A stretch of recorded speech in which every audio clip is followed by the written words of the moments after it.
We put our trust in these people, and time and time again, they just take it and think it's theirs, and it's very upsetting.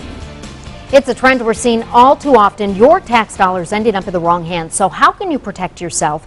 Here in New York State, we pay some of the highest taxes in the nation, so we expect that money to go where it belongs. But that is not always the case. I'm Leah Lando. And I'm Scott Kilbray. On an exclusive New York State Exposed series, we're taking a look at financial scandals surrounding our state lawmakers. New at 6, Brett Davidson spoke with an accountant who is frequently called to help towns uncover missing funds. He joins us now with what you can do to better protect your tax dollars. Brett.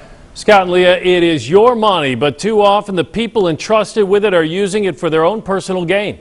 And while state audits sometimes catch the indiscretions, an expert says more needs to be done to protect taxpayer money.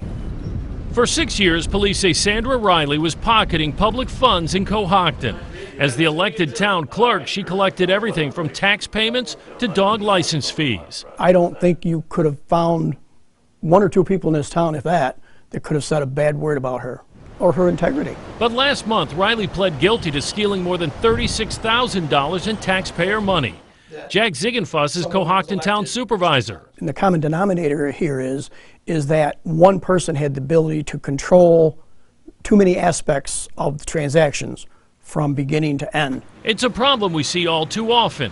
In Leroy, the fire department's treasurer was recently sentenced to 1 to 3 years in prison for diverting department funds to his own personal accounts, totaling almost $50,000, then forging records to cover his crimes. It's stunning that somebody could steal that amount of money. In Crystal Beach, the treasurer of that fire department pled guilty to similar crimes. In Romulus, the former bookkeeper of the South Seneca Volunteer Ambulance Corps is in prison for embezzling more than $160,000. We have is somebody put in a position of trust, handling a lot of money for the community, who uses it for his personal benefit. The state controller's office routinely audits municipalities and organizations that rely on your tax dollars. According to the Division of Investigations, more than 80 people have been arrested over the past 2 years and more than $12 million recovered. And the troubling aspect we find all too much is, once again, you have a person in position where they're handling monies meant to benefit the public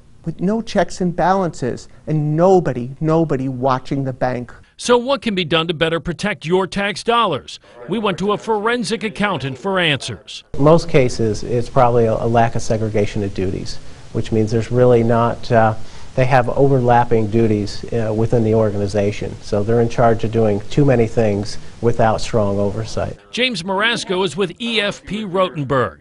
His firm is hired by towns and organizations when money goes missing.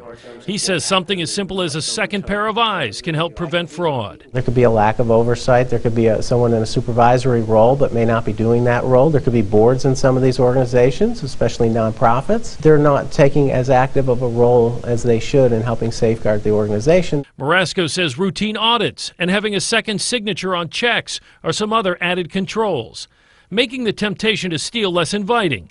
It can help protect your tax dollars. Blind faith is not a check and balance. Complete trust, although noble, is not a way to run an enterprise. You have to have a system where somebody's looking.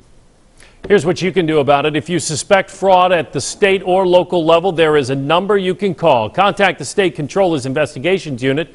The number is 888-672-4555. Scott and Leah. All right, so the town clerk in Cohocton had access to a lot of different funds. So how is it no one was overseeing her transactions? Well, it's a small town, so there are fewer people working in that office, but she was also elected by trusting voters to take care of those duties. That blind trust is part of the problem. The town supervisor tells me he's now getting more involved, requiring any money taken in by, has to be recorded by a separate bookkeeper, with those records then checked by him and then sent along to an accountant. All right, Brett Davidson with our report. Good information there. Thank you.